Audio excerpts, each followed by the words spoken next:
जी, मैं अब आपके पास आती हूँ कि बीजेपी ही बीजेपी को निपटा रही है। और आप ये देखिए कि किस तरीके से और भी राज्यों से, केवल महाराष्ट्र में ही नहीं है, और भी राज्यों से समझ में आ रहा है कि बीजेपी का जो काडर है उसने अपने आप को विड्रॉ कर लिया है। बीजेपी के जो नेता हैं उनमें एक अंदर की मायूसी है कि इतना ज्यादा एक्सपोजर मोदी फैक्टर का हो गया है कि अब बीजेपी का कार्यकर्ता, बीजेपी का नेता ऐसा लगता है कि चुनाव में इंटरेस्टेड ही नहीं। उसको लेकर क्या कहेंगे कि क्या ये एक जो महाराष्ट्र की बात थी कि बीजेपी बीजेपी को निपटा रही है, क्या ये अब एक पैन इंडिया ड्रॉबैक बीजेपी के अंदर ही देखने को मिल रहा है कि इस समय बीजेपी का दुश्मन और कोई नहीं, खुद ही बीजेपी के लोग हो गए? नीलू जी, इसका कारण भी है, इसके ठोस कारण है। पूरे देश के स्तर पे अगर आप देखेंगी तो 433 सीटों पर बीजेपी चुनाव लड़ रही है अपने सिंबल, और उसमें से 109 कैंडिडेट्स इंपोर्टेड हैं, और उसमें से भी एक बहुत बड़ा चंक ऐसा है जो पिछले 5 साल में दूसरी पार्टियों से आया है। तो भारतीय जनता पार्टी की जब आप बात करते हैं तो भारतीय जनता पार्टी का एक इतिहास ये रहा है कि हम कार्डर बेस्ड पार्टी, हम विद इन सिस्टम ग्रो करके कार्डर्स के हिसाब से आप वहां तक पहुंचते हैं। लेकिन मोदी और शाह की जो बीजेपी है, इसने कंप्लीटली उस धारणा को भी तोड़ दिया है, उस सिस्टम को भी तोड़ दिया है। और जो अशोक जी बात कह रहे थे वो केवल महाराष्ट्र तक सीमित नहीं है। आप किसी भी प्रदेश में चले जाइए, आप मध्य प्रदेश में चले जाइए, आप राजस्थान में चले जाइए, बड़े स्टेट्स की बात कर रहा हूँ, उत्तर प्रदेश में भी चले जाइए, हरियाणा जैसे स्टेट में आ जाइए आप, बेसिकली इंपोर्टेड आइटम्स 10 कैंडिडेट चुनाव लड़ रहे हैं हरियाणा में, and you will be amazed to know कि उसमें से 6 कैंडिडेट बाहर से लाए हुए हैं। तो अपना काडर क्या करेगा? केवल दरी बिछाएगा क्या? एक बड़ी संकट ये है। दूसरा, एक छोटी सी खबर मैं आपके दर्शकों के लिए बताना चाह रहा था कि जो दिल्ली की साकेत कोर्ट है उसने प्रधानमंत्री के खिलाफ एक्शन टेकन रिपोर्ट मांग ली है दिल्ली पुलिस से। अगर आपको ध्यान, हमारे साथी है जर्नलिस्ट कुर्बान अली, उन्होंने जो प्रधानमंत्री ने बांसवाड़ा में जो भाषण दिया था उसको लेकर के कोर्ट में केस फाइल किया था, इस्तिगासा, और उसके बेसिस पे जो दिल्ली की साकेत कोर्ट के मेट्रोपॉलिटन मजिस्ट्रेट हैं उन्होंने दिल्ली पुलिस से एक्शन टेकन रिपोर्ट मांगी है 5 जून तक। ये बड़ी खबर है, क्योंकि अब तक इस मामले में चुनाव आयोग भी उस खबर को डकार के बैठ गया था। अपने अपने क्या नाम है, जो बीजेपी के प्रेसिडेंट है नड्डा, उनको नोटिस देकर के भूल गया सारी बात को, तारीख क्या हुई, उसका जवाब क्या आया, वो सारी चीज साइड में होगी। तो अब दिल्ली के जो मेट्रोपॉलिटन मजिस्ट्रेट है साकेत कोर्ट के, उन्होंने वो मांगी है, हजरत निजामुद्दीन थाने में कंप्लेंट दी थी कुर्बान अली ने, और उसमें एक्शन टेकन रिपोर्ट मांग ली कि आपने एफआईआर दर्ज की, प्रधानमंत्री के खिलाफ जांच की, क्या किया क्या नहीं किया। तो ये अपने आप में एक बड़ी इंटरेस्टिंग खबर है। जब बीजेपी का जो सबसे क्रूशियल फेस, अगर आप मानेंगी ना, देखिए आज का फेस नीलू जी 49 सीटें हैं केवल, लेकिन बीजेपी के लिए बहुत क्रूशियल है। 49 में से अगर 2019 की आप बात करेंगी तो 41 सीट इनके पास थी, और यूपीए के पास केवल 1 सीट थी, केवल 1।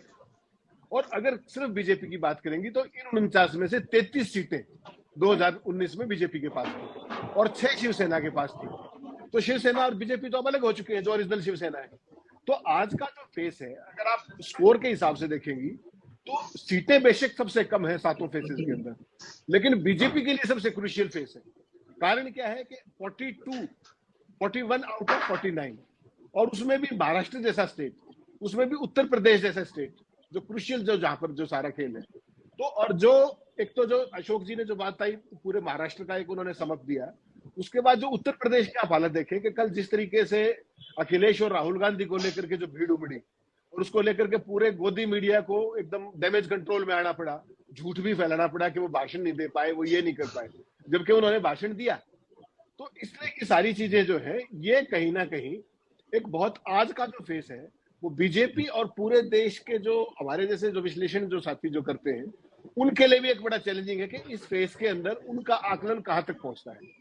क्योंकि आप ये देखिए कि स्ट्राइक रेट आप 90% प्लस है इन सीटों के ऊपर, और यही वो सीटें हैं। महाराष्ट्र की अगर आप बात करेंगे, Maharashtra is number 2 state as far as number of seats is concern. तो कुल मिलाकर के यहाँ के वोट परसेंटेज, क्योंकि पिछली बार अगर इन सीटों पर आप देखेंगी तो ये रिलेटिवली कम पोलिंग हुई थी पिछली बार, 63% पोलिंग का था इन सारी सीटों के अंदर एवरेज जो मैं देख रहा था। तो अब जो कई चीजें जो अपोजिशन को देखनी पड़ेंगी, एक बात तो ये है कि बीजेपी के अंदर से ही विरोध है, कार्डर्स के अंदर ही विरोध है कि आप सारे इंपोर्टेड आइटम्स को ले आए, उनके हवाले आप चुनाव लड़ने जा रहे, मोदी जी सरकार बनाने जा रहे तीसरी बार। एक पक्ष तो वो है। दूसरा इसमें सबसे इंपॉर्टेंट पक्ष है, और कल मैंने कई साथियों से बात भी की, यहां पर नीलू जी सबसे बड़ा इंटरेस्टिंग पॉइंट है माइक्रो मैनेजमेंट का, कि चुनाव में माहौल आपका हो सकता है, सारी चीजें आपकी, लहर आपकी हो सकती है, हवा आपकी हो सकती है, लेकिन माइक्रो मैनेजमेंट के स्तर पर आप कहां खड़े हैं। अगर आप पिछली बार अमेठी की बात करेंगी तो राहुल गांधी चुनाव नहीं हार रहे थे पिछली बार, राहुल गांधी को माइक्रो मैनेजमेंट से चुनाव हराया गया था, जो मैन टू मैन मार्किंग होती है, क्योंकि साधन इनके पास है, रिसोर्सेज इनके पास है, एडमिनिस्ट्रेशन इनका है। चुनाव आयोग जो बदतमीजियां करता है, आप बताइए, एक एक आदमी 8-8 वोट डाल रहा है, और उसके खिलाफ क्या किया आपने? जब अखिलेश ने उसको वीडियो ट्वीट किया, तब जाकर के एफआईआर दर्ज हुई उस व्यक्ति के खिलाफ। तो ऐसी कितनी घटनाएं होंगी जो अननोटिस्ड गई है। दूसरा, जो चुनाव का जो इस बार का जो फलूदा किया है, जो चुनाव आयोग की, मैं क्या कहूं उसको, अनप्रोफेशनलिज्म में, कि 1,07,00,000 वोट एक्स्ट्रा हो गए, जो चुनाव आयोग ने ऑफिशियल फिगर 7 बजे दिया था पोलिंग वाले दिन। 1,07,00,000 हो चुके हैं अब तक, और ये छोटा फिगर नहीं, ये बहुत बड़ा फिगर है। तो ये भी उसी माइक्रो मैनेजमेंट का हिस्सा है। क्या अपोजिशन अब तक की गलतियों से सबक सीख पाएगा?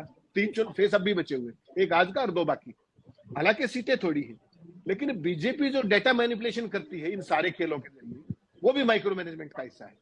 तो देखना पड़ेगा कि अपोजिशन, एक होता है माहौल, एनवायरमेंट बिल्डिंग, आपका लहर होना, सारी बात होना, लेकिन एक तो आपके पास साधन नहीं है, काडर आपका वीक है, और एडमिनिस्ट्रेशन की जिस तरीके की चीजें हैं। अमेठी में कोई साथी बता रहे थे कि जहां पर अशोक गहलोत रुके हुए हैं, उसके 1 किलोमीटर के दायरे में कोई भी उनसे मिल के जाता है तो 6 जगह पुलिस की जिप्सियां खड़ी हुई अलग अलग एरियाज के अंदर, कि पता नहीं अशोक गहलोत वहां पर खजाना ही खोल के बैठे हुए। और बीजेपी वाले कुछ भी करते रहे, चाहे एम्बुलेंस में पैसे भेजे जाते, किसी और चीज में भेजे। तो ये सारी चीजें बेसिकली बीजेपी साम दाम दंड भेद सब कुछ कर रही है। क्या अपोजिशन उस जोश के साथ, उस जज्बे के साथ, और इन सारी एजेंसियों की जो मैनिपुलेशन के सामने, क्या उसके पास कोई रोड मैप है? ये सबसे इंटरेस्टिंग होगा। माहौल तो है, महाराष्ट्र में माहौल हो सकता है, यूपी में कल सबने माहौल देखा, तमाम स्टेट्स के अंदर है, लेकिन जब एग्जीक्यूशन की बात आएगी तो आपने तो उंगली भी हिलाई तो आपको तो वहां पकड़ लिया जाएगा। और वहां 8-8 व्यक्ति, एक व्यक्ति 8-8 वोट डाल रहा है और बाकायदा कैमरे पे दिखा रहा है, he is wearing it on his sleeves. उसके लिए गर्व की बात है, लेकिन लोकतंत्र के लिए शर्म की बात है। ना प्रशासन कुछ करता है। आपने माइनॉरिटीज की वोट कितने बड़े पैमाने पर कटती हुई देखी उत्तर प्रदेश में, तमाम स्टेट्स के अंदर। और इसी तरीके से चुनाव आयोग की चुप्पी। आप मुझे बताइए, 11-11 दिन के बाद आप फेस का वो दे रहे हैं राउंड अप के, भाई इतने % वोटिंग हुई है, और उसमें भी परसेंटेज दे रहे हैं, नंबर्स नहीं दे रहे हैं। तो ये अपने आप में पूरे लोकतंत्र के ऊपर एक सवालिया निशान लग रहा है लगातार। और अगर अपोजिशन को कहीं थोड़ा सा आगे बढ़ना है तो इन चीजों पर बहुत ज्यादा ध्यान देने की जरूरत नहीं, मुझे ऐसा मेरा मानना है।